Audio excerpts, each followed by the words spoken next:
No, please fix this if it falls down.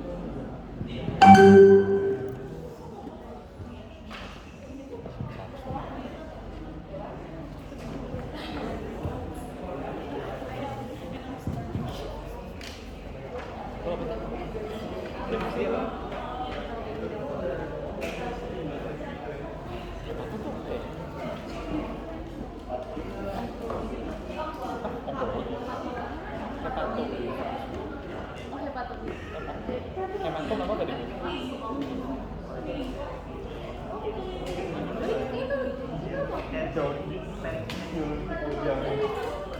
Hah? Gue nggak gitu suka.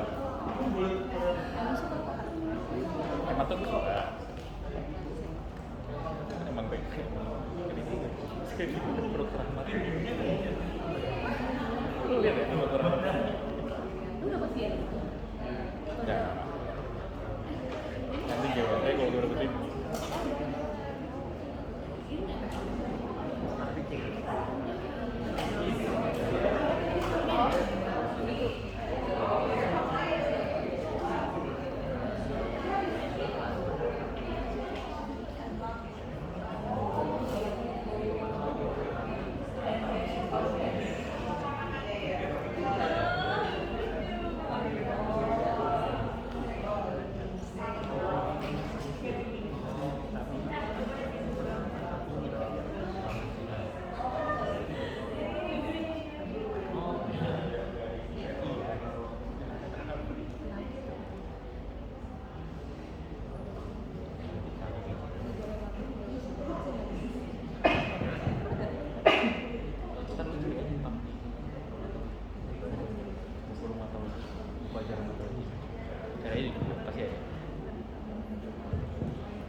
Cuma lebih ringkas dan sampai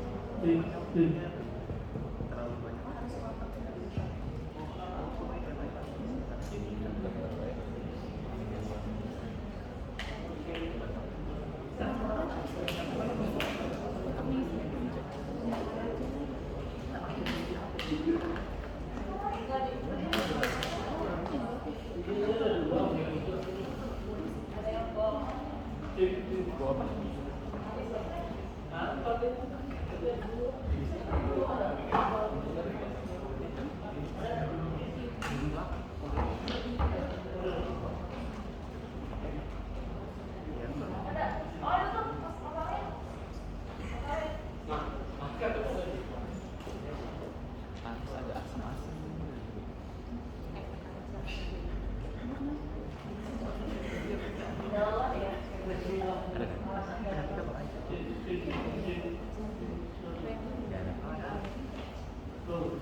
Cek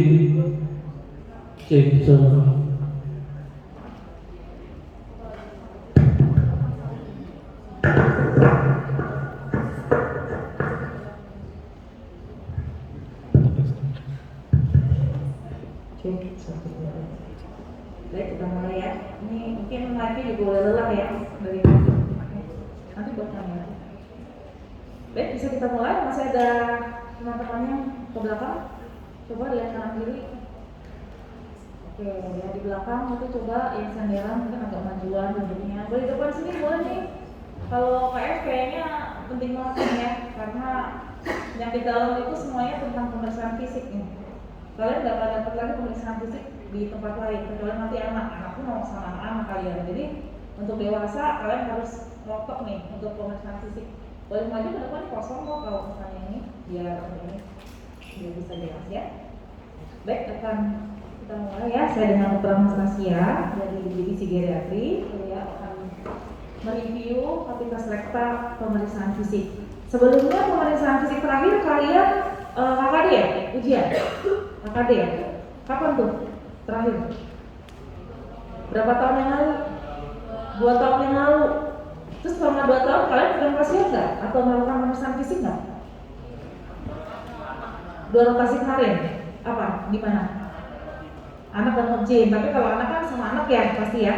Kalau objek juga beda ya pemeriksaan fisiknya ya. Pemeriksaan fisiknya pasti ya lopot gitu ya. Nggak ada periksa hepar gitu ya kalau di kebidanan ya. Oke, jadi ini pemeriksaan penyakit dalam terakhir kalian 2 tahun yang lalu saat ujian KKD kali ya. Oke, jadi ini harus di refresh lagi supaya nempel terus ya sampai nanti kalian jadi dokter teringat terus ya. Oke. Nah, jadi memang kita tuh sebagai dokter itu kan pegang pasien ya, melakukan analisis sehingga kita bisa menegakkan diagnosis ya. Jadi pengetahuan medis yang kita punya itu tidak cukup ya. Sepintar apapun kita, sebanyak apapun buku yang kita baca, jurnal yang kita baca, kalau kita tidak bisa mengekstrak informasi yang akurat ya dari orang yang sakit ya. Bagaimana cara kita mengekstrak informasi dari orang yang sakit? Dengan apa? Dengan anamnesis yang utama. Lalu berikutnya dengan pemeriksaan fisik, kemudian kita sintesis datanya ya. Dengan EA juga nggak bisa. Gimana caranya kita mau pakai EA ya orang pasien nanti kita nggak bisa gali informasi dari dia. Karena pemeriksaan fisiknya aja kita nggak ngerti, gitu ya. Jadi kita pengetahuan medis kita harus digabungkan dengan kemampuan klinis kita. Nah di saat inilah teman-teman dari starter klinik inilah dipertajam, dikuatkan kemampuan instingnya untuk melakukan ekstrak informasi melalui analisis dan PET ya. Jadi walaupun yang belum sekarang zaman teknologi canggih, udah pemeriksaan semua sudah sophisticated ya, tetap saja ya pemeriksaan fisik itu bukan cuma tradisi ya, tapi merupakan elemen kunci ya untuk diagnosis plus penyembuhan. Jadi kalau kita melakukan pemeriksaan fisik itu ada juga faktor-faktor lain selain dari kita memeriksa pasien ya. Apa sih pasien merasa bahwa dirinya itu dipegang sama dokter, saya diperhatikan oleh dokter ya. Ada unsur-unsur yang melebihi dari unsur hanya sekedar kita memeriksa ya dan menegakkan diagnosis. Nah ini penting ya, pasien mengharapkan untuk diperiksa, memperkuat hubungan dokter dan pasien. Pernah dengar beberapa berita-berita yang tidak menyenangkan di Instagram ya, bahwa ada dokter yang udah senior atau dokter dimanapun ya, pasiennya boro-boro dipegang, diperiksa ya. Kamu kemarin periksa pasien ya, mungkin dia masih kamu meleset-meleset dikit, ih dokternya baik banget, nggak apa-apa lah gitu ya, sama-sama dikit gitu ya, tapi dokternya baik. Kalian pernah pasti kalian semua pernah mengantar keluarga ke dokter ya, atau kalian sendiri ke dokter? Pernah nggak dapat ke dokter tapi tidak dipegang? Ada? Sama dokternya, cuma dianalisis. Ada pengalaman? Ngaku aja deh, nggak apa-apa ya. Kita kan memperbaiki diri juga ya. Gak semua juga dokter, ada juga kilaf-kilafnya gitu ya. Ada ya? Gimana perasaannya? Gak dipegang sama dokter, ditanyain doang. Beda nggak sama kalau kamu dipegang, disentuh sama dokter ya? Jadi tolong, apapun pasien kamu, BPJS, umum, swasta, pejabat, orang dalam siapapun itu, pegang, lakukan pemeriksaan fisik sama, standarnya sama ya, gitu. Oke, jadi kita lihat sebelum pemeriksaan fisik tentu saja kita harus mempersiapkan lingkungan maupun diri kita ya. Jadi yang pertama bikinlah ruangan yang nyaman ya, yang private, yang nyaman ya. Ya tempat tidurnya juga yang nyaman gitu ya. Kemudian kita juga memeriksa dengan sistematik dan dengan sistem yang baik gitu ya. Kemudian juga kita memperhatikan lega artisnya. Ya kalau biasanya untuk perempuan ya terutama ya, kalau bisa ada selimut gitu. Jadi kalau kita periksa bagian dadanya, kita tutup, kan dibuka ya bajunya ya, kita tutup perutnya. Kalau misalnya misalnya kita periksa perutnya, kita tutup bawahnya, ya. Jangan pasien dibuka tirainya, semua orang dari luar bisa melihat, ya. Mentang-mentang itu pasien memang nggak sadar gitu ya. Atau di ruangan kelas 3 yang satu ruangan bisa buat berenam, di sebelahnya ada laki-laki yang nungguin istrinya, sebelahnya ada orang lain, jangan ya. Tolong perhatikan privacy, ditutup, gitu ya, ditutup pelan-pelan ya. Kemudian kita tanyakan inform consent gitu ya. Jadi bagaimana pendekatan kita untuk PF itu mencerminkan bagaimana pendekatan kita terhadap pasien ya. Jadi tolong buat yang senyaman mungkin. Ini ada mnemoniknya ya. Jangan lupa selalu cuci tangan. Ya, cuci tangan boleh dengan hand rub atau dengan dengan air yang mengalir ya sesuai dengan WHO. Kalau saya sering tuh lihat buat baik PPDS maupun kelas tuh pakai apa sih? Buku atau pakai apa? iPad atau handphone. Kalian mau periksa pasien, pegang-pegang iPad, cuci lagi tangan kalian. Ya, pegang-pegang laptop, cuci lagi. Ya, itu kan sumber kuman kalian punya handphone, punya laptop.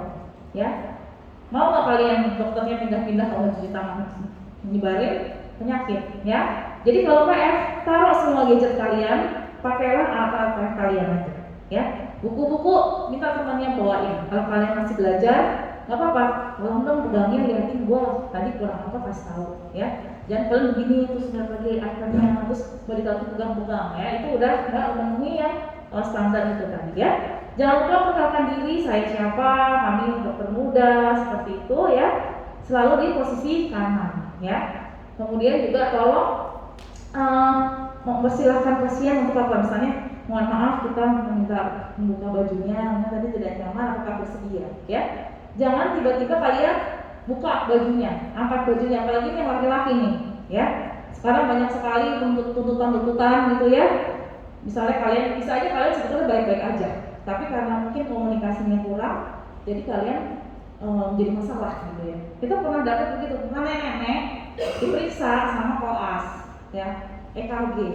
Mungkin dia nggak ngobrol, nggak ngomong, anaknya yang marah. Nah, ibu saya dipegang-pegang sama koas. Ya udah kalau itu udah siap gitu ya. Cuma ya mungkin dia nggak ngomong, mohon izin ya, saya boleh nggak mau EKG gitu ya. Jadi hal-hal itu kita nggak akan tahu tuh di mana komplain-komplain atau musibah itu akan terjadi pada diri kita. Jadi tolong. Dan kalau bisa untuk laki-laki, kalau misalnya pasien perempuan atau apapun, dia dampingi ya sama perawat. Nanti kalian juga kayak gitu, jangan sendirian, berdua. Ya, karena untuk menghindari hal-hal yang tidak diinginkan. Nah, sekarang dikit-dikit dipiralkan. Jadi kalau kalian ada saksi atau ada yang menangani itu lebih baik lagi ya. Oke, nah jadi ini jangan lupa cuci tangan ya sebelum ada 5 momen cuci tangan ya. Kalian udah ada IPSG ya, tuh harus ditekankan juga bagaimana langkah-langkahnya ya. Oke, sekarang bagaimana kita melakukan pemeriksaan fisik. Nanti akan ada video, jadi saya akan seperti video.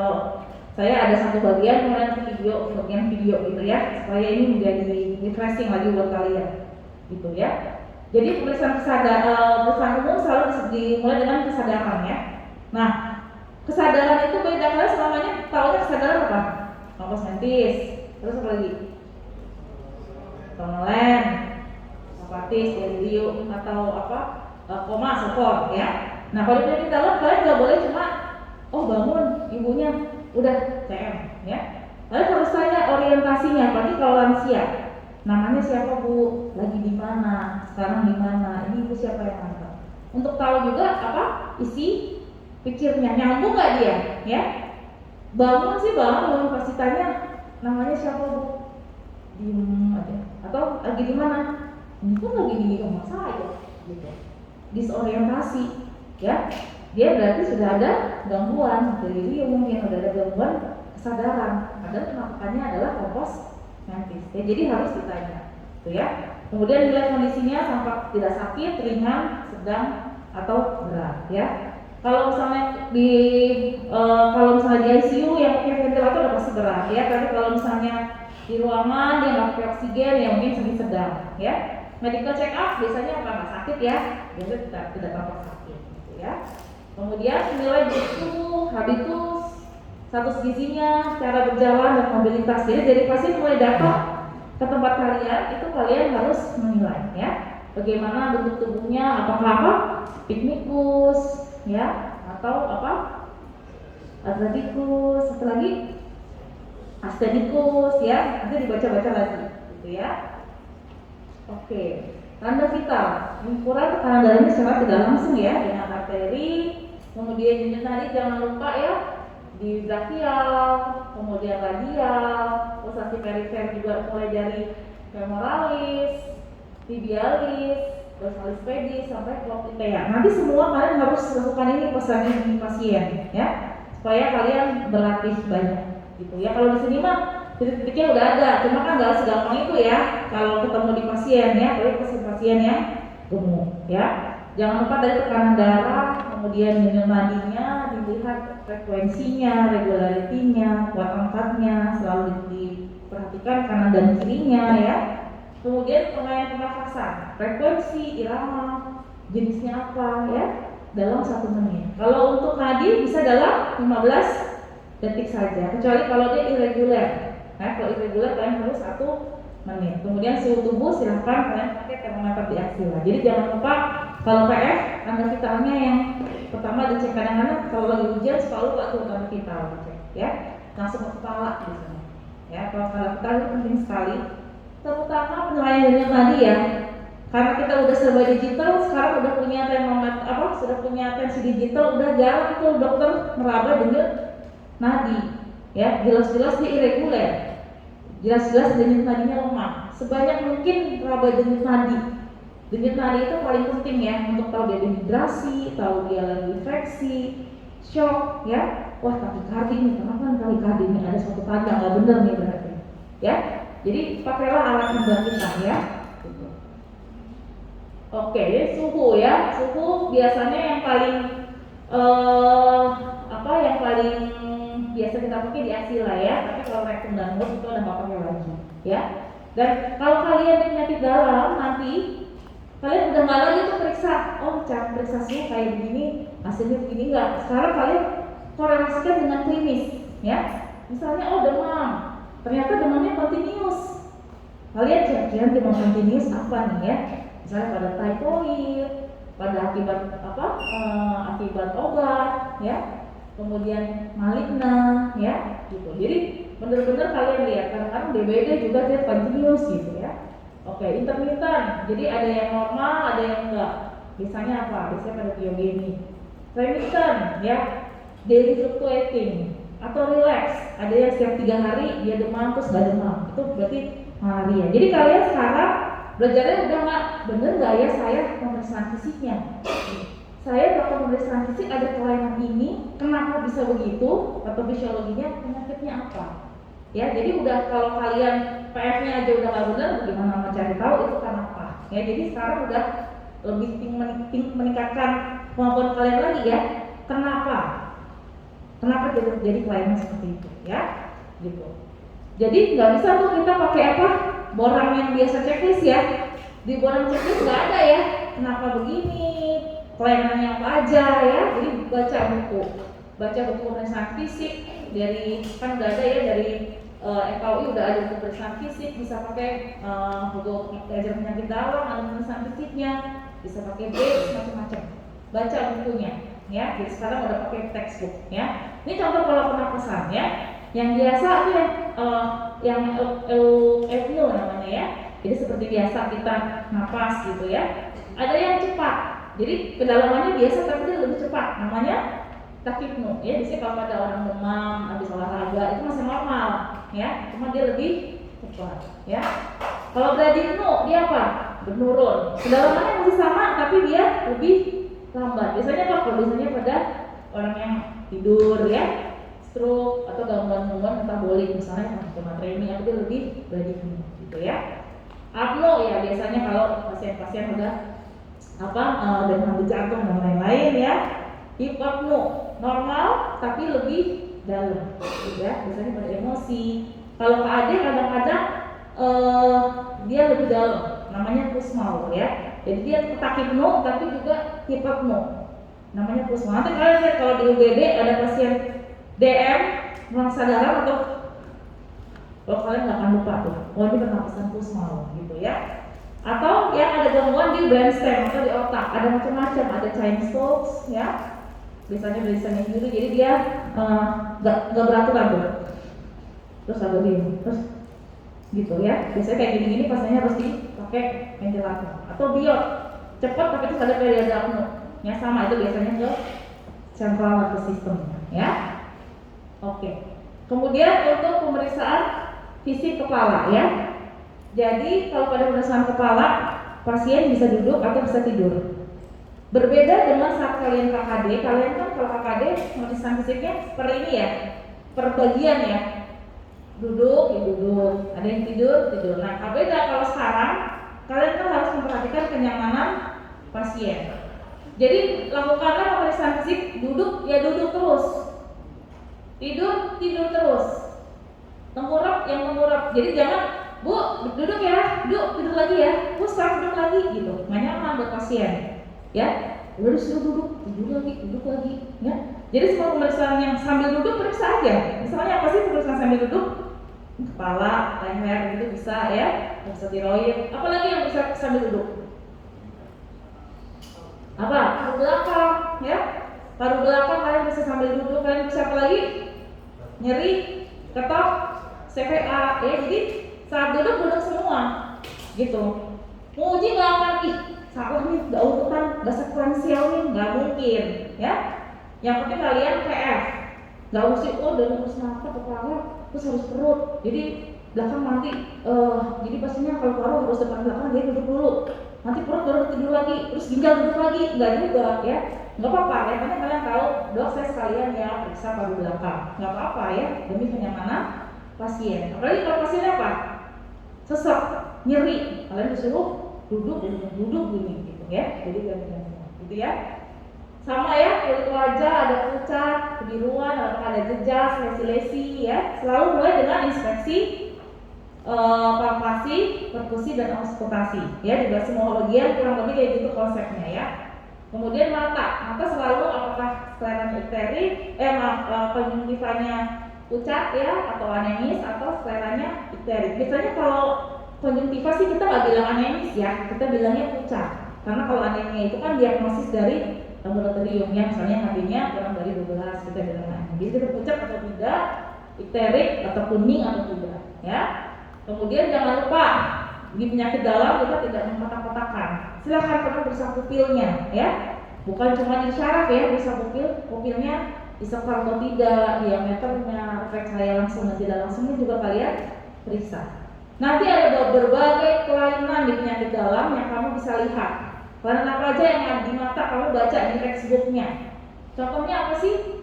Exophthalmos, gitu ya. Ada namanya litleg, retraksi dari kelopak mata gitu ya. Pada pasien tiroid, dia kalau dia turun gitu dia akan angkat ke atas, gitu. Kalian akan banyak ketemu kelainan yang nggak akan kalian lupa. Di saat klinik inilah kalian belajar kelainan itu, ya. Kemudian rambut juga kamu periksa, kamu sisir ya, ada nggak rontok atau ada alopecia ya. Pada pasien-pasien apa sih sering ketemu SLE ya, pasiennya rambutnya rontok jarang-jarang seperti itu ya. Pasien autoimun, pasien apa lagi malnutrisi ya, pasien dengan imunokompromis kan ketemu banyak banget ininya ya, warna rambut itu ya. Kemudian kalian nanti laporkan hasilnya ya, rambutnya seperti apa, warnanya bagaimana, penyebaran seperti apa ya. Wajah jangan lupa ya, juga ekspresinya apakah ada asimetris atau tidak ya, ada kelainan yang lain. Hidung dan sinus masih ingat ya, ketok nyeri-nyeri ketok sinus ditekan ya. Kemudian jangan lupa untuk hidung diangkat, adakah deviasi septum, kontra seperti apa, ada sektor atau tidak ya. Lupa tuh biasanya, makanya kalau mendingan dari atas kita pelan-pelan dari sini, ini, hidung ya, mulut ya, atau telinga, terserah mana dulu. Telinga juga sering lupa ya. Telinga jangan lupa, udah tahu kan periksanya ya, pakai penlight ya. Bagaimana kita lihat adakah nyeri tekam rambusnya, kalau ditarik sakit atau tidak ya, liangnya bagaimana, lapang, ada serumen atau tidak, membrana bagaimana, refleks cahayanya ya. Kalian lihat adakah nyeri tekam mastoid ya, jangan lupa Kemudian mulut. Mulut itu yang diperiksa bukan cuma gigi ya, tapi lihat dari mulutnya. Ada nggak lesi? Ada nggak colitis? Ada nggak sianotik? Ya, atau kering? Ya. Kemudian lihat mukosanya. Dibuka mulutnya, lihat lidahnya. Ya. Ada atrofi papil atau tidak? Ya. Gerakannya simetris atau enggak? Gigi-giginya gimana? Ada karies? Ada sisa akar? Ya. Dicek semuanya. Ya. Apakah oral hygiene-nya bagus? Contohnya ada serabut putih-putih.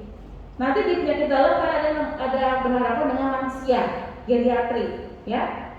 Kesehatan mulut itu penting sekali buat lansia. Pengaruhnya apa? Nafsu makannya, resiko pneumonia, ya. Jadi kalian harus cek semuanya. Giginya gimana? Ada missing teeth atau apa sih? Obong istilahnya, ya. Sisa akar, ada yang oblek, nah kalian periksa. Jadi mulut bukan cuma ya bu, lidahnya kemarin selesai karena remisi, udah enggak. Semuanya kalian lihat, mukosanya, lidahnya. Kalau mungkin kan dulu kan hiperremis amandel gimana, berapa ya. Tapi kalau ini lebih menyeluruh tadi, ya. Dan menggunakan pen lagi, kalau bisa jangan pakai handphone ya.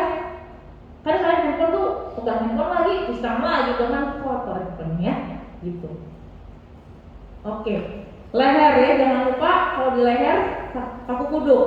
Kalau kuduk bukan cuma punyanya syaraf ya, kalian sebagai dokter umum tidak boleh mengkotak-kotakan, ya. Kaku kuduk pasien terutama pasien-pasien kurang kesadaran. Yang kalian curigai dia kayaknya memang kompromasi, jangan-jangan ada MATB misalnya, ya. Perubahan kesadaran pasiennya, ya. Sakit kepala, kaku kuduk periksa. Bisa kan ya? Bisa kaku kuduk ya? Pegang ininya, kemudian kalian lakukan kepalanya, sebelumnya kalian diperiksa dulu karansernya, jangan sampai ada tuduh kaku, ya, seperti itu. Oke, kemudian JVP, ini JVP juga paling banyak yang salah, ya. Lihat ya, kalau di JVP, apa sih yang kita nilai di JVP itu? Apa yang kita nilai pada pemeriksaan JVP? Ya, modulasi dari vena apa? Jugularis. Vena jugularis kita ada berapa? 2, apa aja? Internal dan eksternal. Yang kita nilai yang mana? Eksternal. Kenapa eksternal yang dinilai? Hah? Karena dia superficial, ya. Kalau yang internal dia ada di dalamnya sternocleidomastoideus ini, ya. Makanya kalau kita periksa, sebetulnya pemeriksaan ini macam-macam tekniknya, ya. Jadi nggak bisa itu yang benar ini. Kalau di kita ini ditekan. Kalau yang lainnya cuma dilihat doang, salah enggak, ya. Yang penting kan pemeriksaan fisik itu why-nya, bukan cara pemeriksaannya harus begini, gitu ya. Tapi kamu tahu kamu mau lihat apa, ya. Kalau misalnya pasiennya sangat-sangat jelas ya, JVP-nya naik, kalian gak usah tekan-tekan, kalian begini aja, udah naik ini. Sampai ini jugularis eksternalnya sampai naik begini udah kelihatan banget tuh, ya. Tapi kalau susah dia nggak kelihatan kan. Jadi kita ada teknik tertentu apabila pasien-pasiennya normal, nggak bisa kalau cuma kamu lihat segini doang nggak kelihatan. Makanya ada yang namanya penekanan, ya. Jadi yang pertama di mandibula ditekan, ya, baru di yang di clavicula, kemudian di mandibula, ya, baru dilepas, gitu ya, supaya kita tahu apanya pengisiannya, ya, saat dia inspirasi. Ya, nanti ada videonya kita lihat sama-sama, ya. Baru kalian lihat biasanya 45 derajat ya. Kenapa sih 45 derajat? Supaya kelihatan pengisiannya.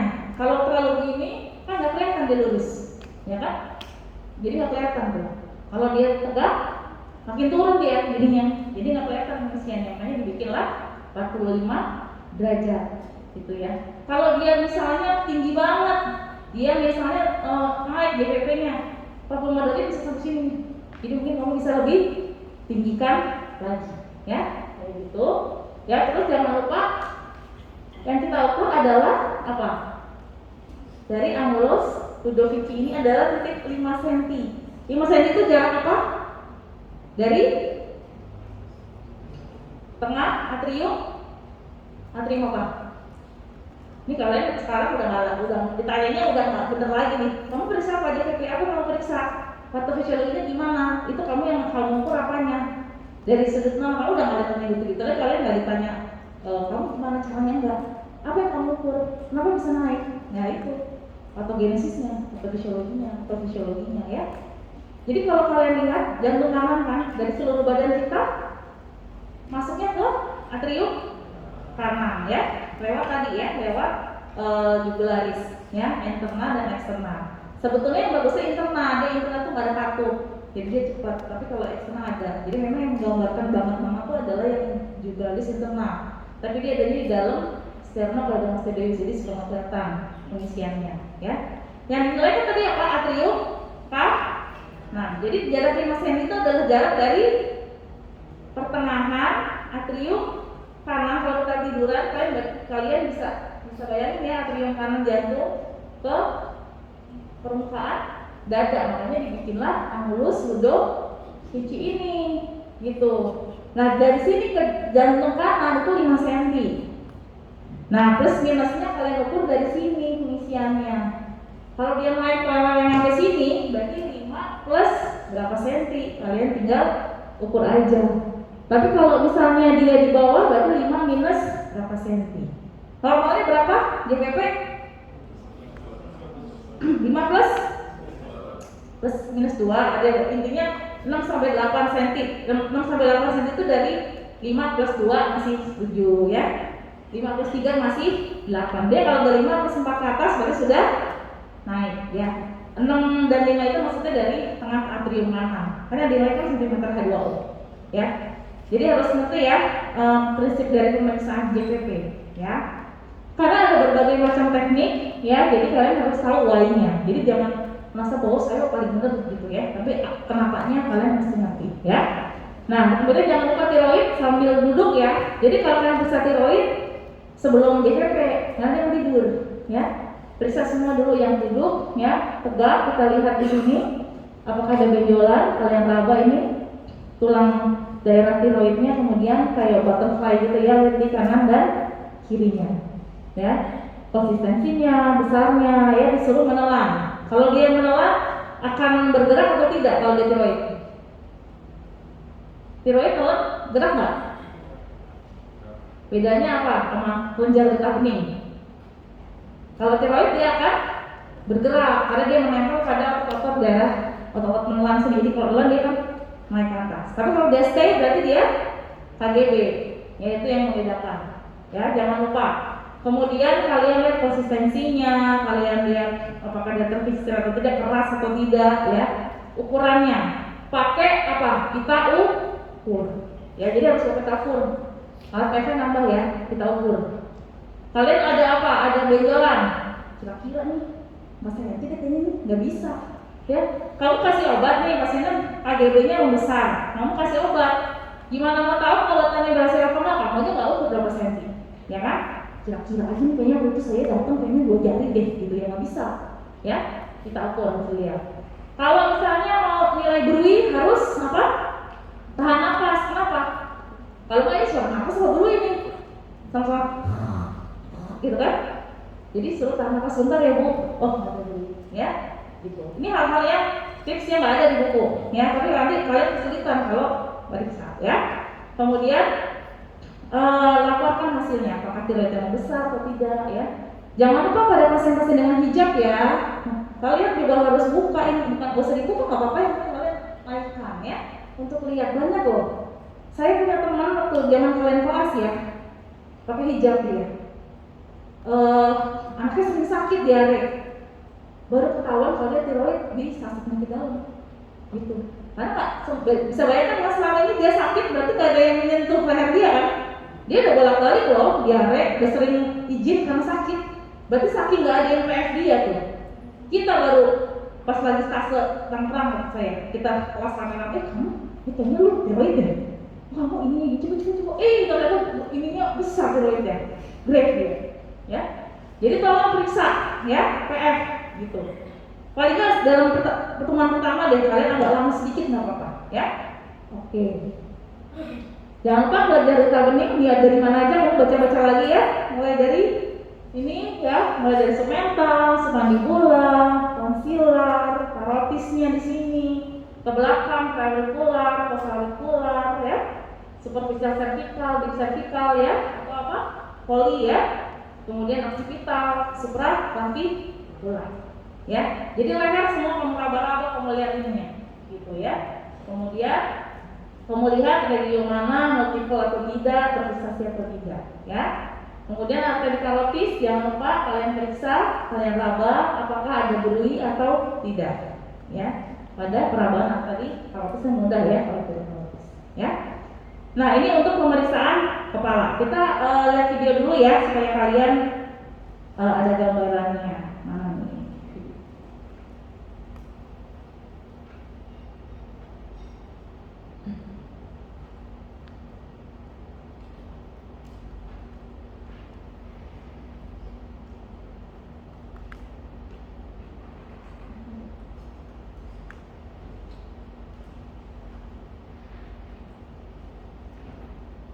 Sembari saya lihat ini, ada yang mau nanya nggak untuk pemeriksaan fisik? Nah, boleh gimana? Buat AGD itu kadang-kadang hasilnya beda-beda ya, dan hasilnya juga Ya. itu kalau kurang teraba kita tidak tahu apakah ini kurang tekanan atau gimana, bagaimana? Pasti kerabat, pasti kerabat. Makanya kalian masih belajar. Yang mau kalian kerabat punya kalian deh, nggak akan kerabat kok, nggak akan kerabat. Tapi memang kalau yang kurus banget suka lebih gampang kerabatnya, ya. Tapi yang gemuk lebih susah lagi. Tapi pasti kerabat, kalau yang besar pasti dia kerabat, ya. Nanti kalian akan belajar, oh ini pemeriksaan lagi, oh ini kecil di sini, ya. Ada pasien-pasien yang misalnya lagi apa? Ada infeksi gitu ya daerah sini gitu. Oke, ini ya, tadi bilang ini dipindahin ke sini.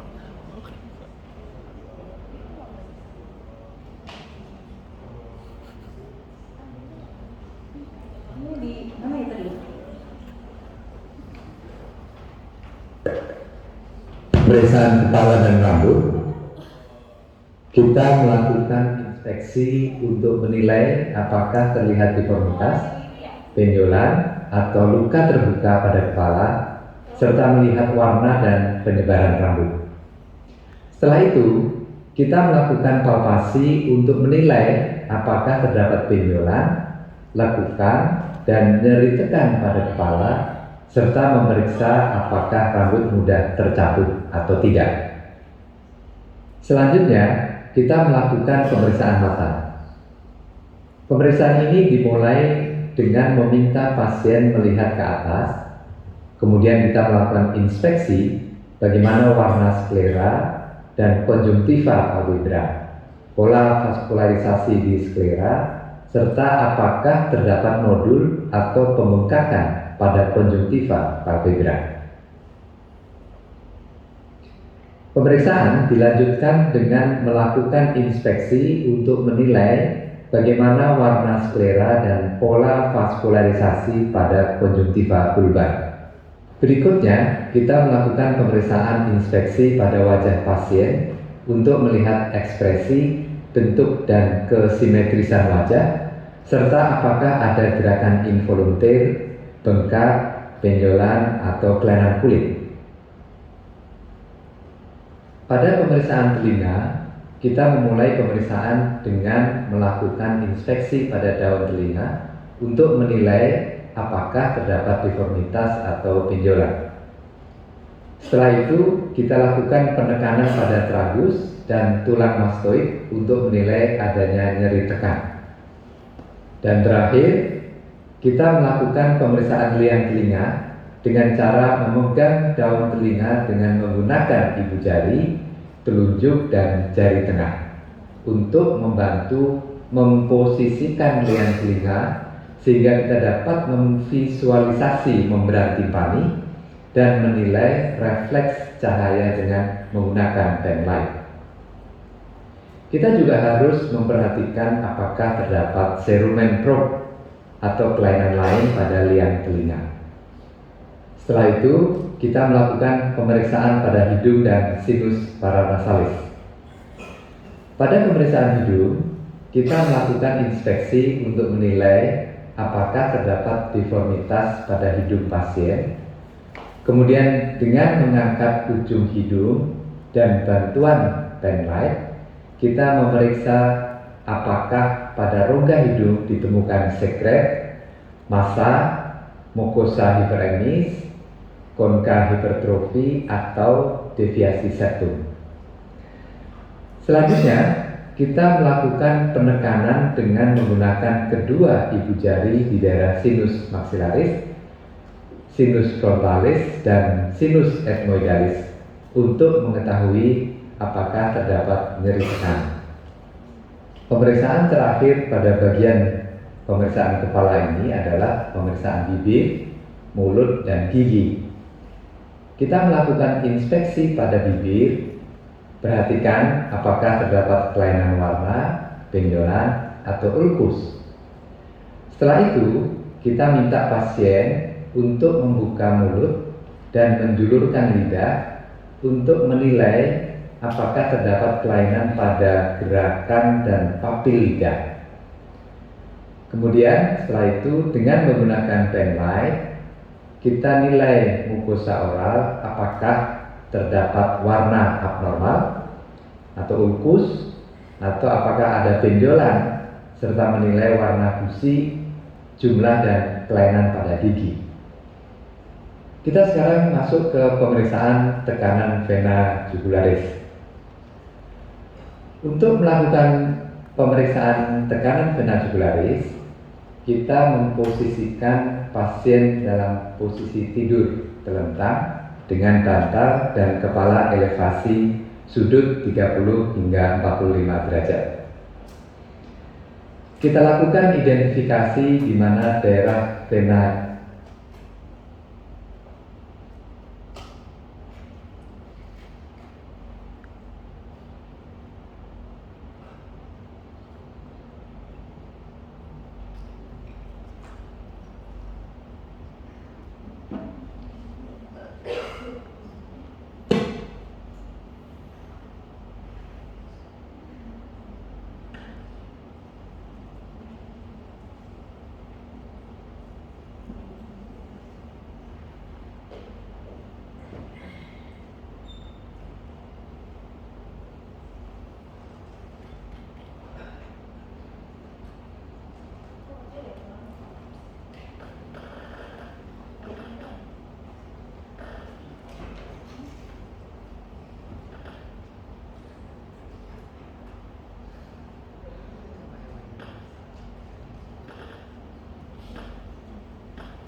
yang melalui anulus ludovisi.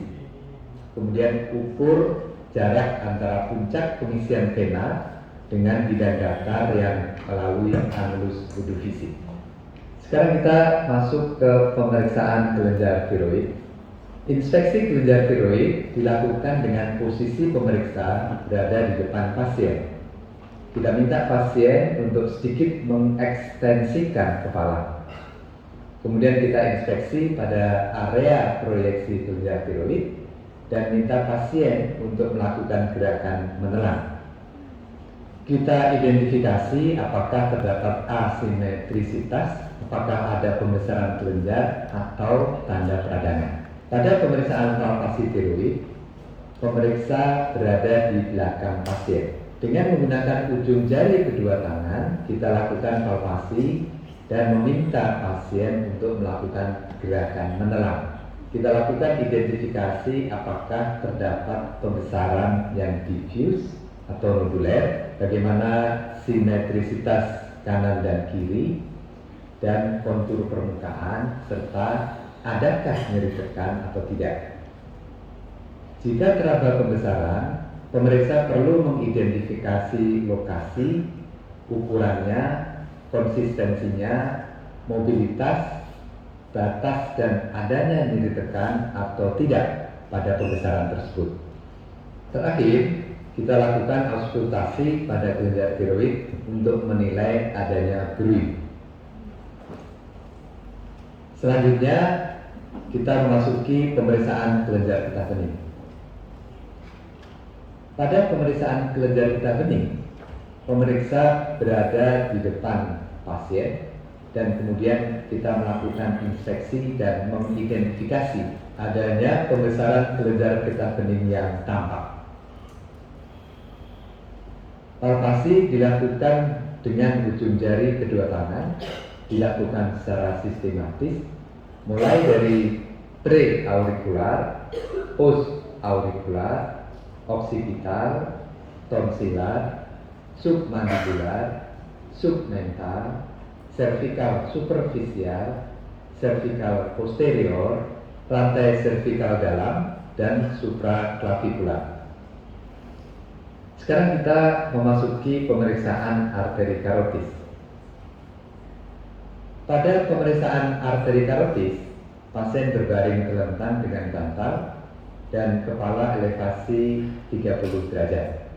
Kemudian kita melakukan inspeksi daerah medial otot sternocleidomastoideus kanan dan dilanjutkan dengan melakukan palpasi dengan menggunakan dua jari, yaitu jari tengah dan jari telunjuk pada daerah sepertiga bawah sisi kanan leher. Setelah itu kita melakukan auskultasi pada arteri karotis kanan untuk mencari adanya bruit. Langkah pemeriksaan tersebut kita lakukan juga di arteri karotis sisi kontralateral. Kita melakukan inspeksi daerah medial otot sternocleidomastoideus kiri, dilanjutkan dengan melakukan palpasi dengan menggunakan dua jari, yaitu jari tengah dan jari telunjuk pada daerah sepertiga bawah sisi kiri leher. Dan terakhir kita melakukan auskultasi arteri karotis kiri untuk mencari adanya bruit. Demikianlah sahabat sekalian peragaan pemeriksaan fisik kepala dan leher. Mudah-mudahan ini bermanfaat untuk kita sekalian.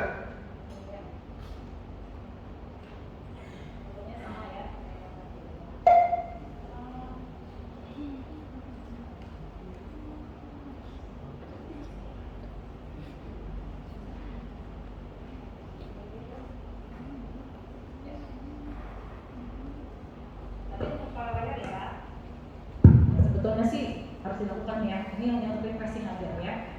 Oke, tadi leher sudah kita lihat video ya. Sekarang masuk ke bawah, ya. Ke bawahnya itu paru.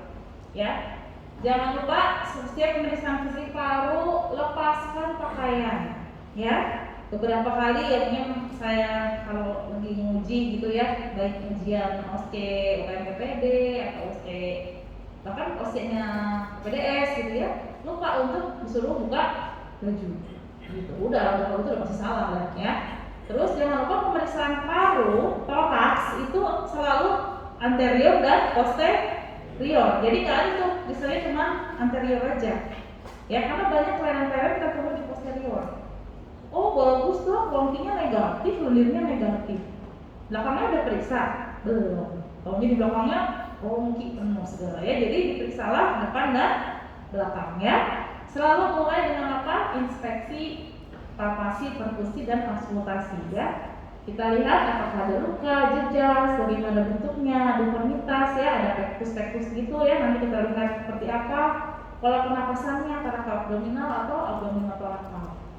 Ya, nanti kalian bisa lihat pasien-pasien dengan asites misalnya lebih kemana pernapasannya, atau pasien dengan POK pola pernapasannya lebih kemana. Jadi nanti lihat pada pasien-pasien langsung ya. Apakah dia pakai alat otot bantu napas ya? Pada pasien-pasien di UGD tuh sering banget ya. Apakah dia memakai otot sternocleidomastoideusnya kontraksi itu ya, atau suprasternal di sini, atau interkostalnya ya? Wah kalau seperti itu dia sudah sesak pasti karena sudah memakai otot-otot bantu napas ya. Kemudian palpasi, kita palpasi umum dulu, kita lihat ya ada gravitasi atau ada emfisema atau tidak ya, ada nyeri tekan nggak pada sendi-sendi atau tulang-tulang atau interkostalnya ya, dilihat. Kemudian baru kita melakukan pemeriksaan fremitus taktil atau fremitus raba ya. Biasa kan kalian ya 77 gitu ya, masih ingat kan? gitu. Kanan dan kiri kalian bandingkan sama atau tidak, normal atau tidak, apakah remitusnya normal, melemah atau menguat.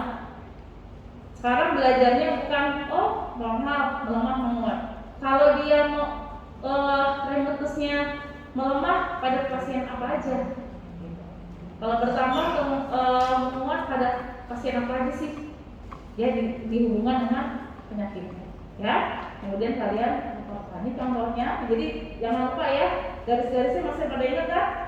Garis midsternal ya, mid clavicula, axillaris anterior, ya pada di samping axillaris anterior, mid axilla dan posterior. Ini kalau di sini apa? Yang di antara dua ini garis apa?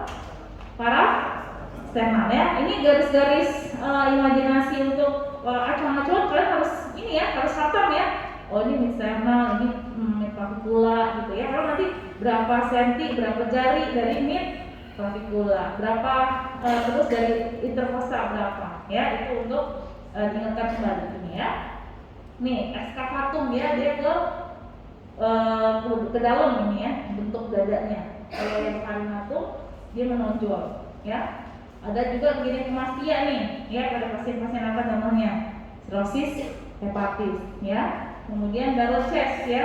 Barrel chest itu apa? Berarti diameter antara anteroposteriornya sudah mulai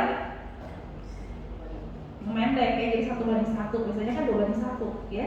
Dia diameter posterior anteriornya udah mulai memendek ya. 1:1 nih kita lihat ya pada pasien-pasien PPOK. Jelas kan kalian lihat deh. Pasien PPOK barrel chest kayak gimana ngangkat lupa kalian ya. Seperti itu. Ya, jangan lupa sekali perkusi ya. Perkusi sistematik ya, karena dan selalu dibandingkan kanan kiri ya. Jangan sporadis ya, semua tak gitu ya. Mas saya lagi nggak ngerti konsepnya nih. Kalau cuma tak doang ya. Dibandingkan kanan kirinya ya. Kanan tuh lihat satu kanan, satu kiri, 2 ya, sistematis gini gitu ya. 4 ini ya.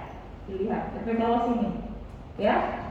Nah kalau misalnya di depan kayak begini kan ya, sini, jadi kanan kiri ya, ya jangan kanan ketok jelas kiri gitu ya, harus sama-sama. Gitu pula dengan belakang. Kenapa belakang kita nggak ini ya, ketok ini apa? Tulang apa nih? Skapula ada tuh juga yang ketok skapula juga ada, ya. Ya padahal yang diketok bukan skapulanya, tapi kita lihat yang di sini kan apa? Organ parunya di sini, ya. Kanan kiri sampai bawah. Ya, suaranya apa? Apakah dia sonor, apa redup ya? Timpani ya, di sini ada redup, sonor, redup kalau dia sudah melewati daerah hepar ya, pekak kalau dia melewati daerah jantung, atau timpani kalau sudah mulai daerah lambung ya. Kemudian setelah itu kalian lakukan apa? Sonor, timpani daerah mana? Mulai terdengar redup mulai dari CS berapa? Gitu ya.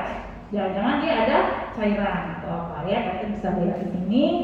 Jangan lupa untuk menentukan peranjakan hati. Masih ingat peranjakan hati? Itu juga dilihat diperiksa pada perkusi. Ya, peranjakan hati jangan lupa diukur.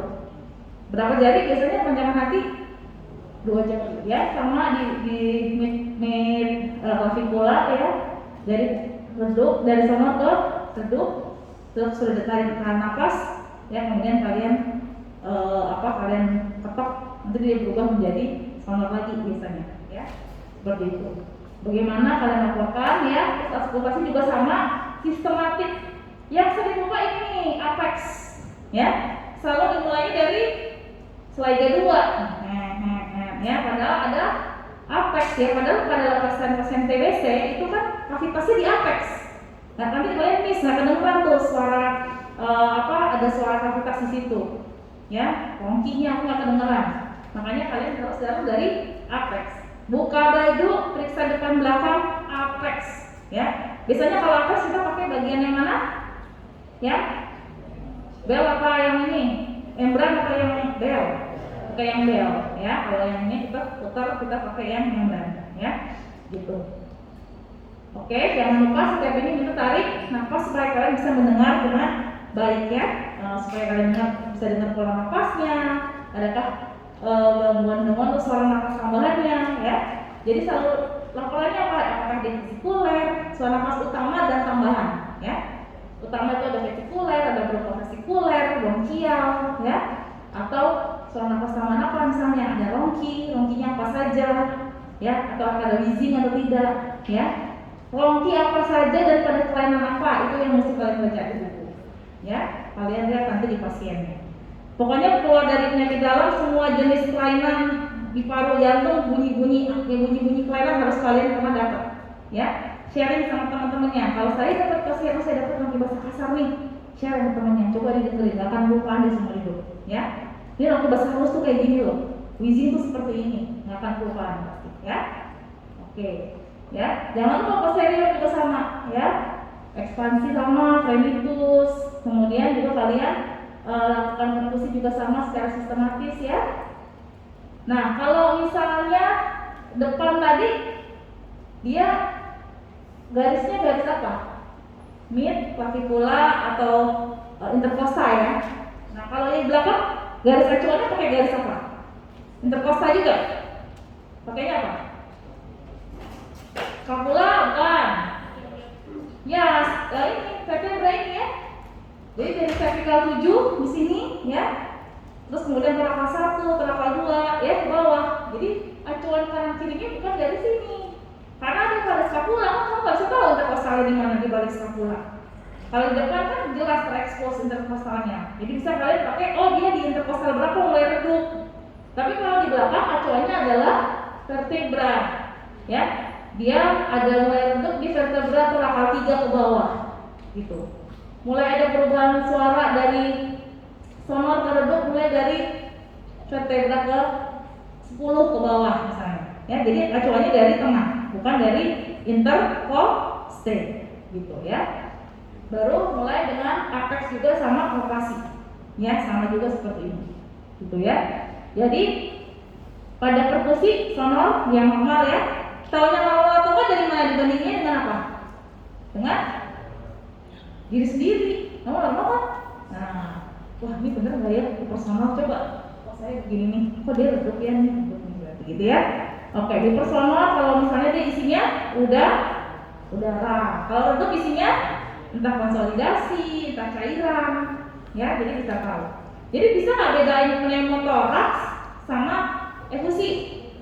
Bisa lah, ya, hanya dengan PF. Mati gaya nggak ada langsung dong, nggak bisa, ini udah bisa PF, ya, kayak gitu. Oke, apalagi CT scan, waduh bisa lah gitar, ya. Jadi dengan PF aja udah dapet, ya. Bunyi napas, ya, tracheal itu kalau misalnya di daerah sini, ya, sama inspirasi sama. Bronkial kalau inspirasinya lebih pendek, ya, biasanya daerah bronkus. Bronkovesikuler biasanya juga sama, inspirasinya sama. Pasien-pasien biasanya pasien-pasien dengan infeksi juga sering kayak gini. Yang normal adalah vesikuler, ya, di daerah alveoli ini, ya. Jadi inspirasinya, ya, dari inspirasinya. Gini, ya. Jadi ini kalian harus tahu nanti bagaimana nafas bronkial, vesikuler, ya. Zaman sekarang udah canggih, kalian ada punya YouTube, kalian mau denger aja ntar, ya. Bagaimana sih nafas bronkial, apa sekolahnya kayak gimana, ya. Oke, itu paru-paru, ya. Jangan lupa depan dan belakang, ya. Sekarang kita nonton video PF paru dulu. Nanti videonya akan kita itu kan dimas juga kok, ya. Ya, ini kalau betul begini dari awal lagi, ya.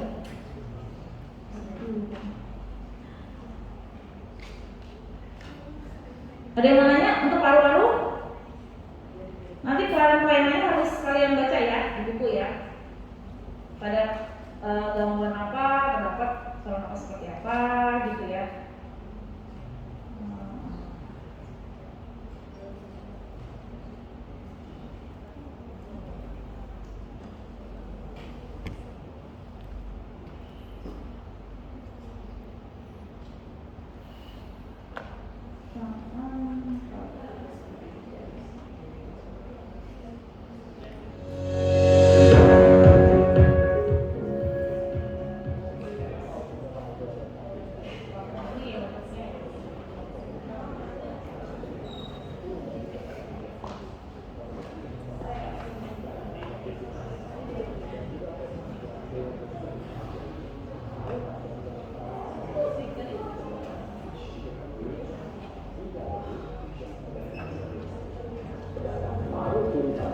terdiri dari dua bagian yang terbagi atas kedua orang.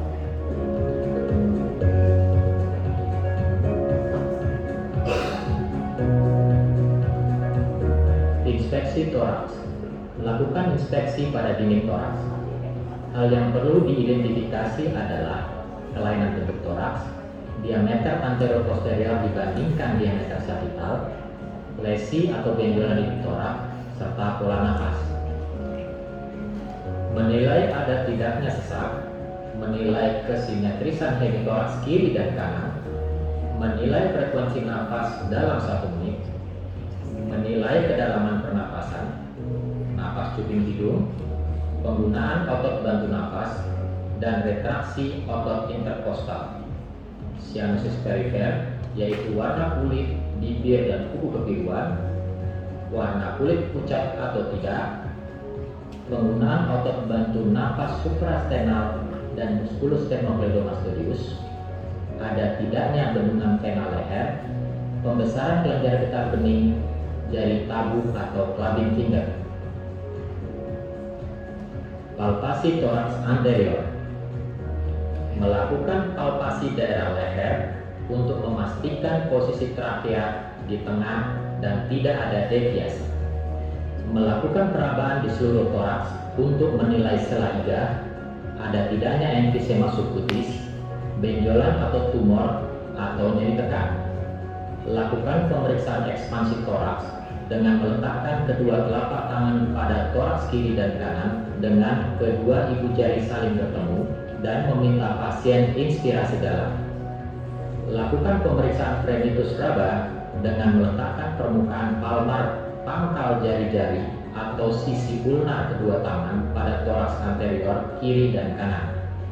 Meminta pasien menyebutkan angka 77 atau 99 berulang-ulang dan merasakan dengan teliti getaran suara nafas yang ditimbulkannya.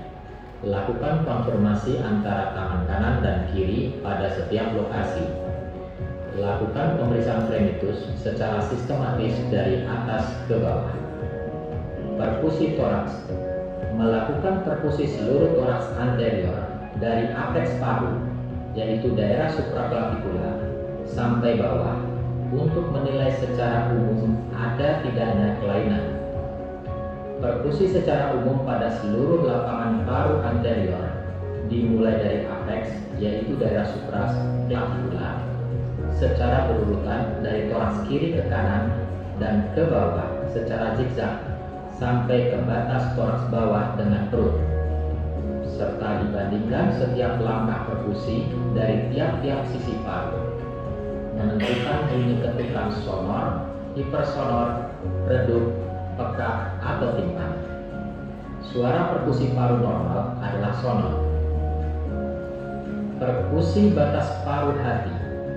Perkusi pada linea midclavicular kanan secara berurutan dari atas ke bawah hingga adanya perubahan dari sonor menjadi redup.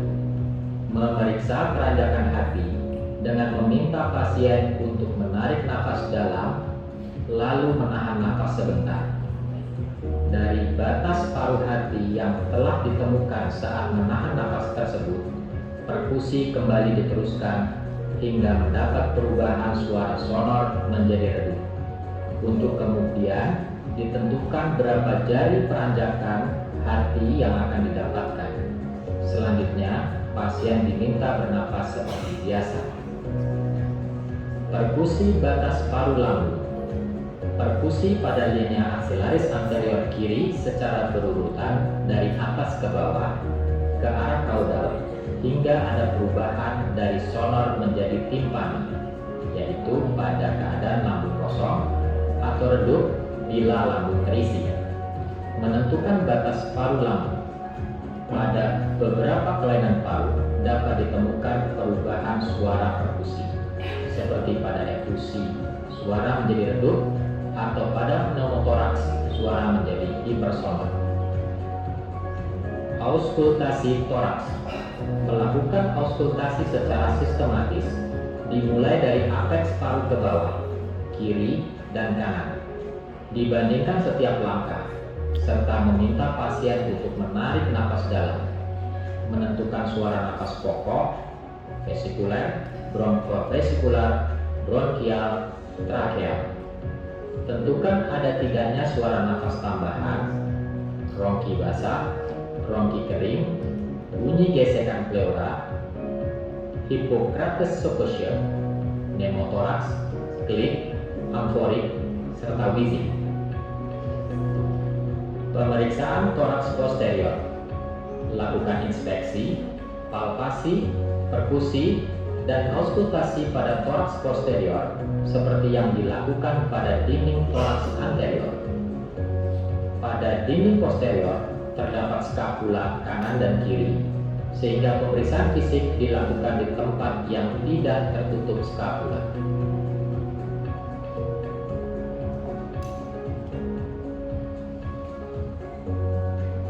Terima kasih Bapak, dan mudah-mudahan Bapak akan mendapatkan kesehatan selalu.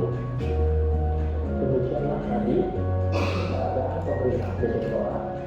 Sekali lagi saudara semua, pemeriksaan fisik toraks adalah pemeriksaan.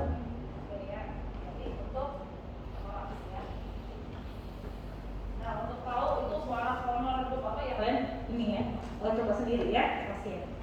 Oke. Habis itu jangan itu. Nah, sebetulnya untuk pemeriksaan jantung dan paru kita nggak satu-satu ya. Jadi sembari nanti kalian periksa tadi toraks, langsung kalian lanjut ke jantung, ya. Jantung sama ya, kurang lebih biasanya kita lihat dari inspeksinya, ya.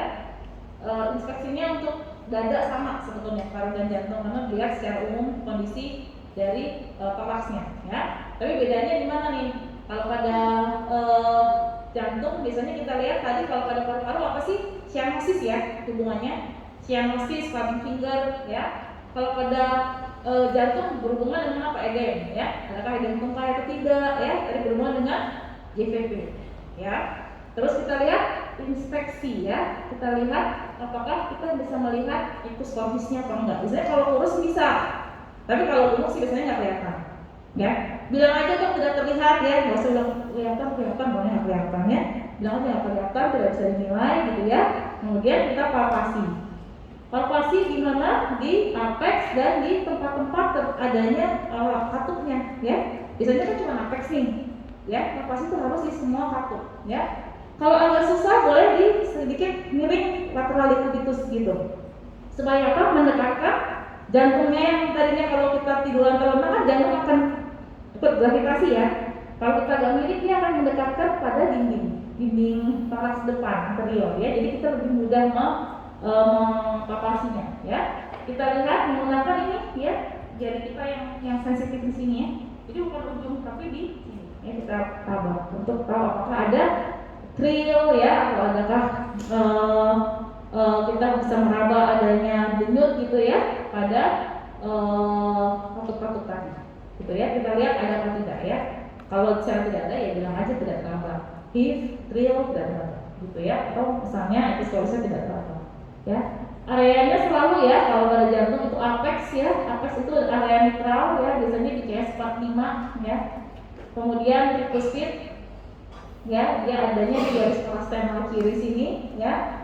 Jangan lupa ya, aorta kan ya begini bentuknya ya. Aorta di sebelah kanan interkostal 2 ya. Kalau kiri itu pulmonar ya. Nah, tapi lihat ya, kenapa sih kok kita harus palpasi dan harus inspeksi dulu ya? Karena pada pasien-pasien dengan kardiomegali ya yang sampai besar, itu bisa dia sampai apexnya itu teraba di akselaris anterior.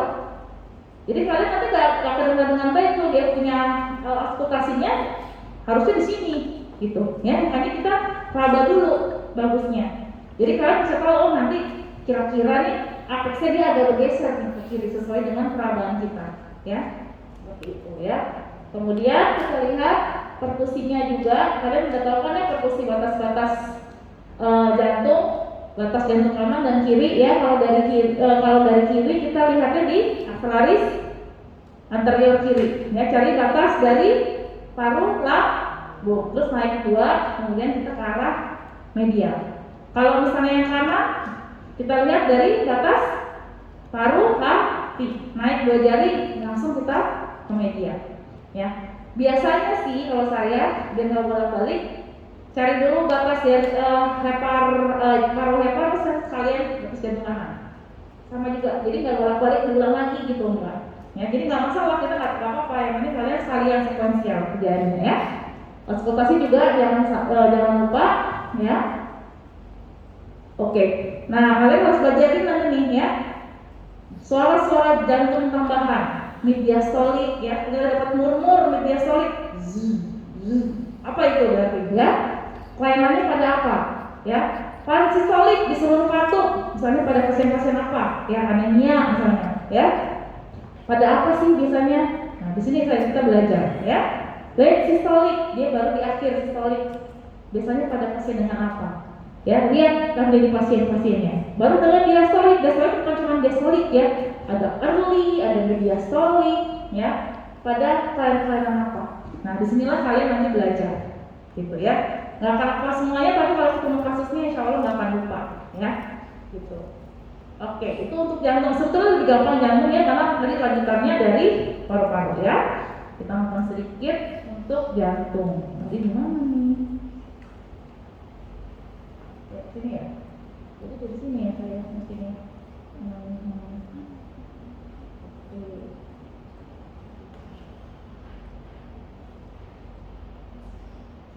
Oke. Ya, oke.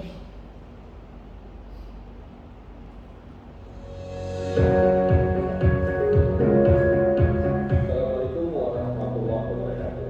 Kali ini kita akan melakukan latihan pemeriksaan detik jantung yang dimulai dari inspeksi, palpasi, perkusi, serta auskultasi dengan urutan-urutan yang akan kita pelajari melalui video berikut. Kita mempersiapkan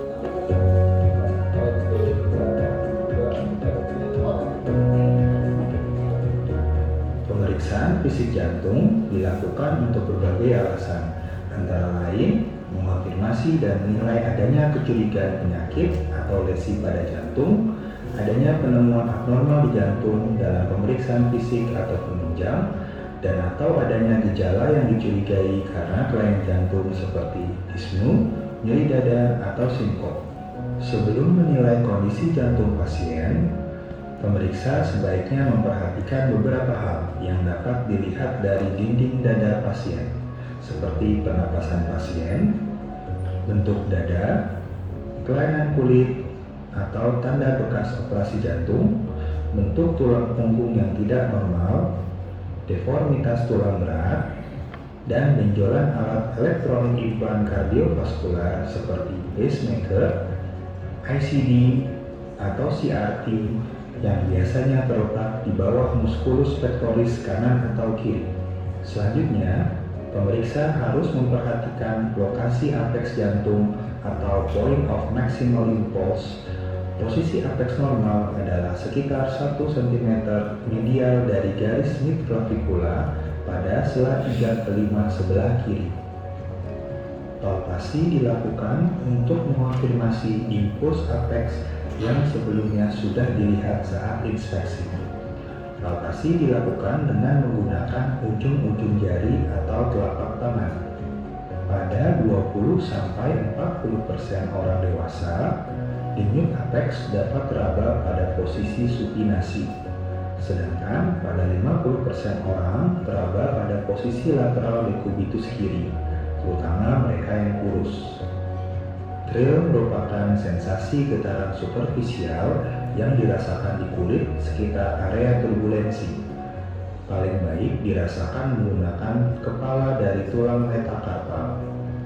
Thrill terjadi karena adanya murmur minimal derajat 3. Hives merupakan denyut apeks jantung yang penuh tenaga dan menetap.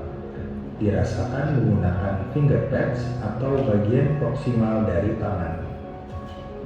Hives terjadi karena overload ventricle kiri akibat berbagai kondisi yang meningkatkan laju pengisian ventricle selama diastol yang terjadi setelah impuls utama ventricle kiri, bisa ditemukan pada stenosis aorta, hipertensi, dan insufisiensi mitral. Lift adalah rasa dorongan terhadap tangan pemeriksa yang terjadi karena peningkatan tekanan di ventrikel seperti pada stenosis mitral. Dengan posisi supinasi, perkusi pada linea midclavicular kanan untuk mencari batas paru dengan hepar. Suara perkusi sonor pada paru akan berubah menjadi redup pada hepar. Pada posisi dua jari di atas batas paru dengan hepar, dilakukan perkusi ke medial untuk menentukan batas kanan jantung. Suara perkusi sonor pada paru akan berubah menjadi redup pada jantung. Perkusi pada linea aksilaris anterior kiri untuk mencari batas paru dengan lambung. Suara perkusi sonor pada paru akan berubah menjadi timpani atau redup pada lambung. Pada posisi dua jari di atas batas paru dengan lambung, dilakukan perkusi ke medial untuk menentukan batas kiri jantung. Suara perkusi sonor pada paru akan berubah menjadi redup pada jantung. Perkusi pada linea parastenalis kiri untuk menentukan pinggang jantung. Suara sonor sampai berubah menjadi redup. Auskultasi dilakukan dengan mendengarkan bunyi katup aorta, pulmonal, trikuspid, dan mitral. Pemeriksaan dilakukan sambil membandingkan dengan pulsasi arteri sehingga bisa menentukan fase sistolik dan diastolik serta dapat mendeteksi adanya pulsus defisit. Apabila menemukan suara jantung tambahan, maka ditentukan apakah suara tambahan tersebut muncul di fase sistolik atau diastolik.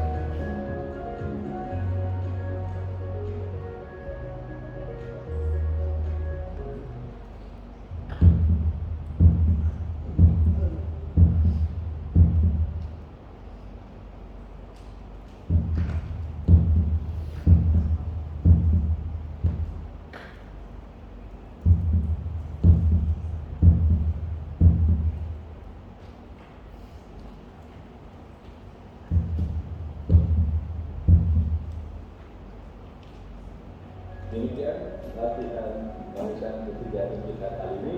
Semoga dapat dipelajari dengan baik. Terima kasih. Assalamualaikum warahmatullahi wabarakatuh. Nah, ini yang normal-normalnya ya. Nanti bagaimana itu bunyi murmur ya. Kalian harus lihat pelajarannya ya selama nanti studi kita. Oke. Kita lanjut ke abdomen. Oh ya tadi untuk jantung. Jangan lupa tadi ya yang meraba denyut arterinya ya, boleh di brachialis, boleh di paros, atau yang sih brachialis saja. Ya. Sekaligus juga toh khusus defisit ya. Khusus defisit itu apa? Ada yang pernah baca khusus defisit? Jantungnya detak, tapi di sininya nggak ini. Jantungnya ada suara lep-lepnya, tapi di perifernya tidak teraba nadinya. Justru pas pada pasien-pasien dengan apa? Dengan gagal jantung ya, yang kurang, yang ejection fraction kurang, dia tidak sampai perifer denyutnya, ya. Jadi kalian juga harus selalu meraba arteri perifernya, ya. Nah kemudian ini periksaan fungsi abdomen ya selalu sama ya, pasiennya masih dalam posisi tidur, gantian yang tadinya parunya diangkat, bajunya sekarang abdomen, ya. Ke bawah kita lihat bentuknya seperti apa, simetris, buncit. Adakah gangguan-gangguan pada kulitnya? Paling sering gangguan kulit dan lain-lain itu pada perut ya, gitu. Kemudian kita palpasi secara sistematis di 9 kuadran, ya, baik itu palpasi superficial maupun palpasi dalam. Selalu dilihat wajah pasien, ada nyeri atau tidak. Atau bertanya, Bu, sebentar saya akan tekan-tekan perutnya. Kalau ada nyeri bilang ya. Atau dia udah bilang, Dok, saya sakit dok di ulu hati, saya sakit di sebelah kanan. Belakangan yang kamu pencet yang sakit itu, ya, supaya apa menghindari ketidaknyamanan, gitu ya. Oke. Kemudian kita lihat, kita kalkulasi secara sistematis, ya. Iya, beberapa hal yang bisa kamu lihat, misalnya apa nih, fenestasi, ya. Ini aliran ini frenanya kelihatan banget gitu ya pada pasien-pasien asites. Atau apa nih, kaput meduse, ya. Kaput meduse kan pada pasien-pasien yang advance ya, yang sudah ada hipertensi portal, karena dia sudah ada aliran kolateral, ya. Ini apa nih? spider navy ya. Kalau udah kelihatan kan, tapi nggak segede ini lah ya. Dia diperbesar berapa kali? 100 kali ya. Kecil dia. Tapi kalau digedein kayak gini nih, lihat nih, udah kayak spider navy ya. Ini kalau lihat ya pada pasien-pasien cirrhosis gitu ya. Nah, regioabdomen itu bisa kita bagi ada 4 ada 9 ya. Kalau 4 gampang ya. Kanan atas, kanan bawah gitu ya. Kiri atas, kiri bawah gitu. Nah, kalian juga harus tahu nih, dari 9 regio ini dalamnya apa sih isinya. Jadi tahu kalau nyeri di situ kira-kira organ apa yang sakit di dalamnya ya. Dari hipokondrial, epigastrik, hipokondria kanan kiri ya. Terus di bawahnya ada umbilical, di kanan kirinya ada lumbar ya.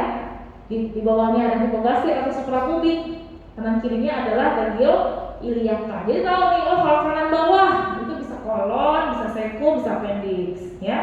Kalau pada perempuan apa biasanya? Organ-organ reproduksi juga bisa daerah situ ya. Kalau daerah bawah berarti apa? Ada bisa kolon, bisa organ reproduksi pada perempuan, uterus ya. Bisa juga vesika urinaria. Jadi kalian bisa menjelaskan pada keluarga pasien gitu ya.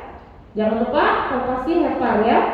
Selalu kalau meminta palpasi jangan lupa kita minta dia untuk angkat kakinya ya, supaya apa? Dinding-dindingnya dia relax ya. Kita lakukan dulu di lobus kanan ya. Dari sias ya, dari sias kanan ini. Jadi tonjolan kalau kalian apa nih kalian punyanya ada tonjolan ya dari situ ke atas ya. Nah yang suka salah itu apa? Gerakan palpasinya ya.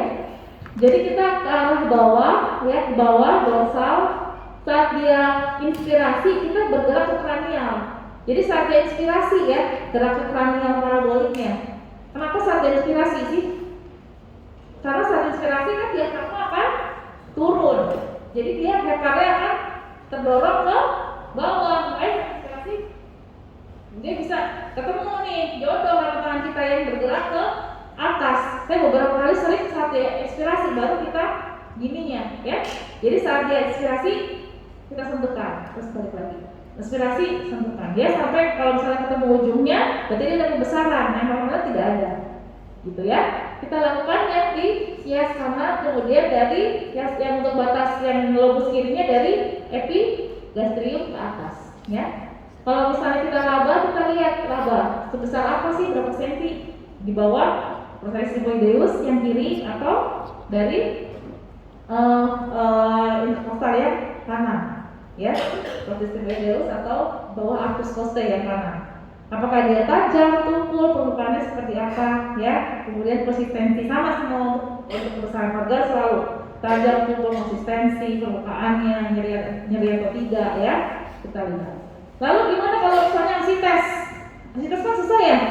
Gimana diroboh-roboh gini, ya? Bisa dengan ini, namanya bawa tulang, ya. Diginin aja deh. Nanti kalau dia membesar akan ada kayak kalau bisa bawa tulang ginjal, ya. Jadi gitu aja dilundung, nanti levelnya akan kena ke tangan kamu nih lihat. Ini kan ansites ya. Gitu ya, ini ansites misalnya, ini air cairan, dia akan membel-membel gitu. Ya, kalau misalnya pada ansites, gitu ya. Ya, morphicine juga kalian harus belajar. Morphicine itu pada pasien apa biasanya? Hah? Morphicine itu kita menilai apa? Gallbladder, ya, berarti dia bengkak. Apa sih kalau gallbladder bengkak berarti apa? Kolesistitis, ya. Dia karena apa? Gallbladder itu ada di bawah sini nih, dia ngumpet dia. Dia kan ini kan dari hepar, ada saluran, ada kandung peduk, gitu. Kalau dia bengkak, ya, kalian bisa dengan cara apa? Persis sama kayak kalau liver, tapi dia di yang batas lobus kanan hepar, ya, di situ. Kalian masukkan jari kalian tuh di bawah arcus costae-nya. Saat dia inspirasi. Kalau dia bengkak, nanti gallbladder kan turun ya. Dia akan menyentuh jari kalian nyeri tuh. Ya, jadi gini. Aduh, dok sakit. Nah, udah ada kolesistitis tuh biasanya, ya. Itu contohnya morphicine, ya. Gitu. Ya, kemudian limpa ya, jangan lupa pakai titik apa? Kuvner ya, dari umbilikus ke atas ke bawah. Gitu ya. Nilainya juga jangan dari tengah-tengah, selalu dari sias kanan ke atas, agak ke bawah ya, jangan ke atas. Kalau ke atas nanti limpa itu bisa besar sekali loh, sampai sini nih bisa. Kalau kalian di atas umbilikus nih, di garisan atas, kalian nggak akan meraba kalau dia besar sekali. Ya, jadi dari bawah kalian sistematis, sama juga saat inspirasi kalian raba ke arah atlas kiri dari sias kanan, gitu ya. Sama gerakannya juga parabolik, ya, dari 1 sampai 8. Gitu. Nanti kalian harus tahu pada apa sih pembesarannya, gangguan-gangguan apa aja pada orang dewasa ya, ada pembesarannya. Ya, kemudian shifting downwards ya. Yang penting kalian tahu konsepnya ya. Namanya air itu selalu bergerak ke arah bawah sesuai dengan gravitasi ya. Jadi konsepnya apa? Dari perubahan dari timpani ke redup gitu. Terus nanti kalau kalian udah dari timpani ke redup, kalian miring ya. Dia akan miringkan ke sisi yang berbeda. Berarti kan airnya berubah tuh, pindah semua ya. Kalau dia itu ada air, pasti dia akan jadi timpani lagi. Tapi kalau dia tetap redup, berarti akan lemah, nggak ada airnya, ya udah berarti benar gitu ya. Jadi kenapa sih dari timpani ke redup terus kalian suruh miring ke sisinya? Karena apa? Ya kalau cairan dia akan berubah jadi timpani lagi. Tapi kalau dia sama ya berarti nggak ada cairan, berarti itu yang biasa gitu ya, kayak gitu ya. Sama kanan dan kiri, nggak sampai 36 detik sih, tapi pada kenyataannya kan pengen dia supaya turun dulu ya, bilang aja dok kita tunggu 30 detik dulu ya. Oke, kalau dia besar sekali ada alternatif lain, yaitu dengan gelombang cairan ya. Jadi caranya minta perlu 2 orang nih, jadi 1 orang supaya ditekan di atas bawah sini supaya tidak terjadi gerakan ya.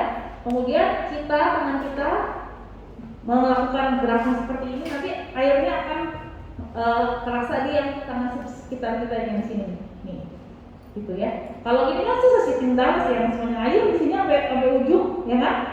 Pengen tahu nih cairan apa enggak, pakai ini modulasi atau pakai gelombang, ya, gelombang cairan bisa. Oke, McBurn ini jangan lupa ya. Ini kan ketok komprehensif di perut, semuanya bisa di perut ya.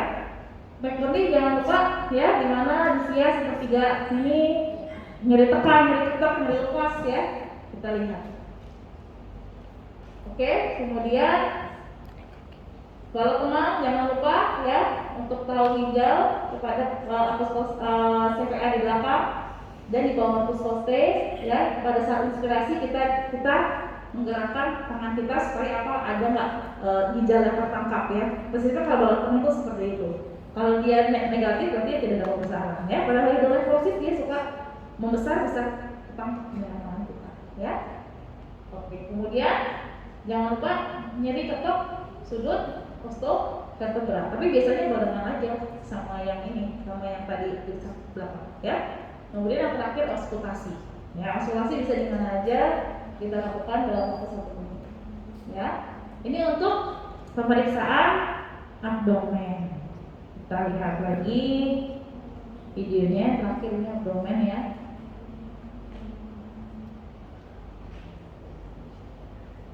Pemeriksaan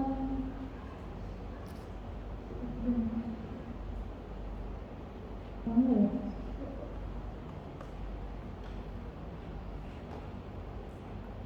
Gak ada ya belum ya? Oh gak ada belum berarti. Ya, abdomen nggak ada, nggak jadi kayaknya si abdomennya. Nanti kita untuk abdomen kita lewatkan dulu. Nanti lihat aja di emasnya ya. Saya akan gabung mengelola. Kita lanjut dulu aja dengan ekstremitas. Enggak sedikit aja kok ekstremitas ya. Kalau pada penyakit dalam sebetulnya ekstremitas nggak terlalu banyak. Tapi biasanya kita gabungan, kalau kalian gabungan saya dengan apa? Neurologis ya. Kalian harus bisa pemeriksaan neurologis. Kalau memang ada indikasi kalian lakukan ya. Yang pertama adalah edema ya. Selalu kita lihat kalau edema itu pada prinsipnya adalah mencari yang bawahnya itu keras ya, jadi tulang. Jadi bisa apa nih di daerah sini ya, daerah tibia atau di daerah ini dorsum pedis atau di malleolus, karena di bawahnya adalah tulang. Jadi kita tahu ya. Jadi kalau ditekan dia nggak balik nih, baliknya lama ya, itu ada pitting edema ya.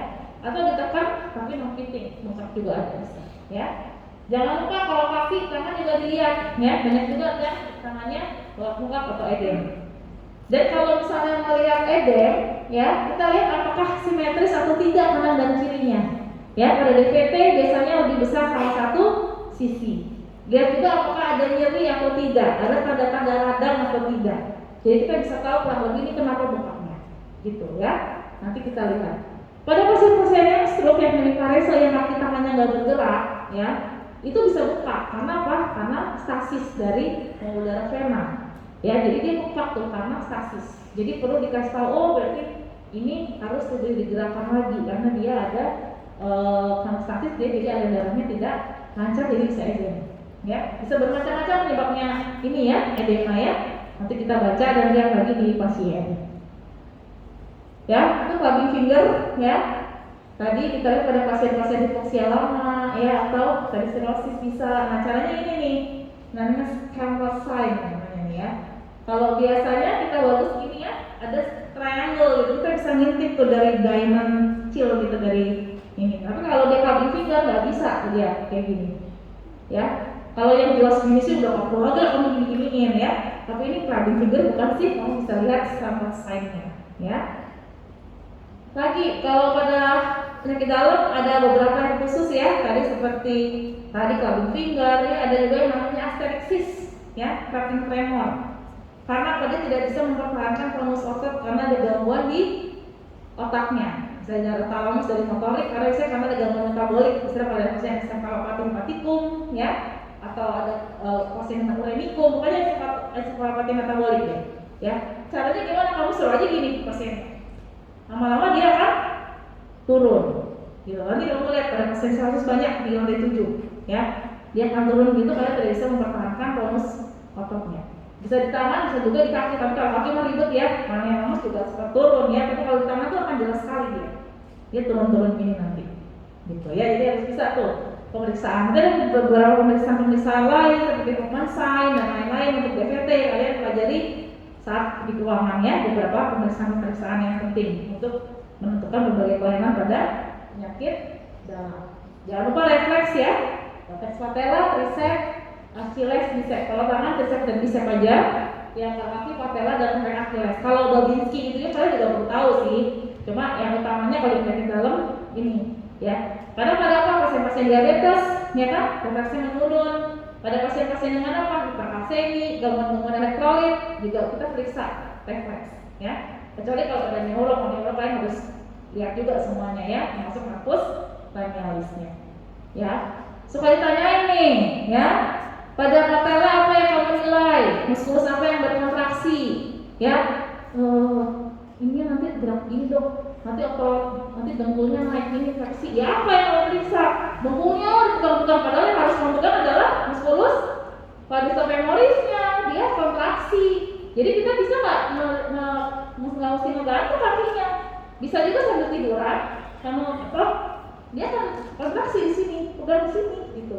Ya, mau sambil tidur ya, sambil duduk, kamu ngerti karena kamu udah tahu prinsipnya, ya. Kemudian biceps. Nanti melihat respon dari otot biceps kontraksi, berarti dia kan gini, ya kan? Kalau triceps apa yang kontraksi? Muskulus biceps, jadi apa yang kontraksi dia kan begini, gitu. Jadi kalian harus tahu otot mana yang kamu nilai pada ini, ya. Tendon Achilles, tendonnya akan berkontraksi, jadi dia akan gini, ya. Mau dibalik-balik kayak apa, kamu nggak akan salah, gitu kan? Kamu tahu. Dan gimana nih? Lesi-lesi pada mana yang terjadi kalau misalnya ada gangguan gitu ya. Jadi kita harus tahu tuh fisiologinya seperti apa ya. Oke, jadi kita pada akhir kesimpulan kita, jadi penting sekali ya diagnostik itu, apalagi kita tinggal di daerah di Indonesia yang nggak semuanya itu ada pemeriksaan penunjang ya. Kalau kalian di daerah-daerah yang sangat minimal, PF dan anamnesis itu adalah senjata kalian. Ya, kalian bisa diagnosis dengan baik kalau kalian bisa melakukan keduanya ini dengan baik ya.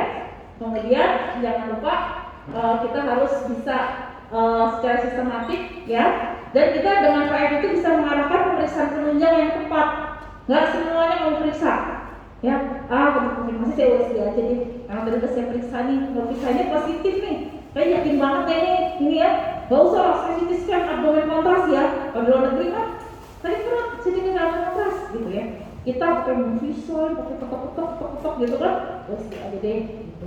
Ya, jadi sangat-sangat mengharapkan kita memilih pemeriksaan penunjang yang cost efektif ya. Jangan lupa etika dan kenyamanan pasien selalu kita kedepankan ya, dan juga universal precaution, cuci tangan dan lain-lain ya. Oke, baik, demikian mungkin agak terlambat sedikit karena memang cukup banyak untuk kapasitas selekta. Saya sih berusaha supaya beberapa clue nanti yang akan saya dapatkan di ruangan kalian bisa dapatkan pada pertemuan ini. Silakan kalian nanti banyak memeriksa pasien ya, karena pemeriksaan fisik itu nggak bisa kalau cuma kayak gini nonton gitu, nggak bisa ya. Harus kalian melakukan setiap hari minimal 5 pasien dah ya. Nanti kalau kalian ujian itu otak tangan kalian tuh udah otomatis periksa pasien gitu ya. Ketok-ketok udah nggak kayak bunyinya, udah kayak apa tuh, udah sampai ujung kedengeran tuh kamu perkusi ya, walaupun kamu kecil tulangnya ya. Kelihatan kok kalau tahu berapa ya waktu lagi ujian, oh ini nggak kedengeran ya kan, ngomong apa gitu ya. Tapi kalau latihan pasti bisa ya. Jadi latihan-latihan jangan lupa kita izin pasien ya. Selalu kita menghormati pasien, dari mereka lah kita bisa belajar gitu ya. Lagi artis kalau dia lagi sakit, lagi capek ya, nyeri ya kita stop dulu aja. Toh kita kan punya waktu banyak ya di ruangan untuk bisa datang lagi untuk melakukan pemeriksaan yang lebih lengkap di lain waktu. Kalau ada yang ditanyakan nanti dengan PPDS-nya, kalau lagi ronde dengan DPJP silakan. Kami sangat senang kalau kalian aktif bertanya. Kalau kalian ini aja dikiranya udah ngerti, jadi ya udah ikut aja lanjut gitu ya. Oke, ada yang mau tanyakan sebelum ini? Emas sudah bisa akses semua ya? Tapi saya baru lihat 32 kan ada berapa? 58. Oh ya. Ya, paling enggak kalian bisa nyicil aja dulu baca-baca, karena kan nanti di akhir ini biasanya ada quiz ya buat pembekalan. Untuk yang berikutnya nanti kita akan sedikit-sedikit masukkan ininya ya. Oke, baik. Kalau ada kendala-kendala emas atau apa silahkan nanti kabarin saya ya Omar ya. Supaya nanti kita bisa prosesnya lebih enak gitu ya, komunikasi kita juga lebih enak melalui sistem e-learningnya ya. Baik, kalau gitu saya tutup. Semoga bermanfaat buat kalian semua. Sedikit demi sedikit tapi pasti bisa nanti ya. Nanti kalian praktekkan saat kerja ruangan ya. Saya tutup. Selamat sore semuanya. Assalamualaikum warahmatullahi wabarakatuh.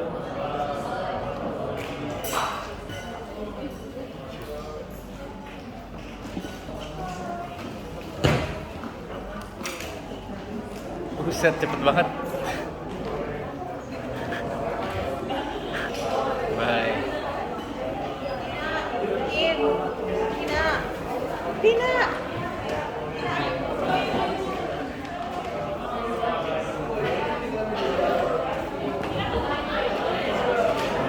Oh,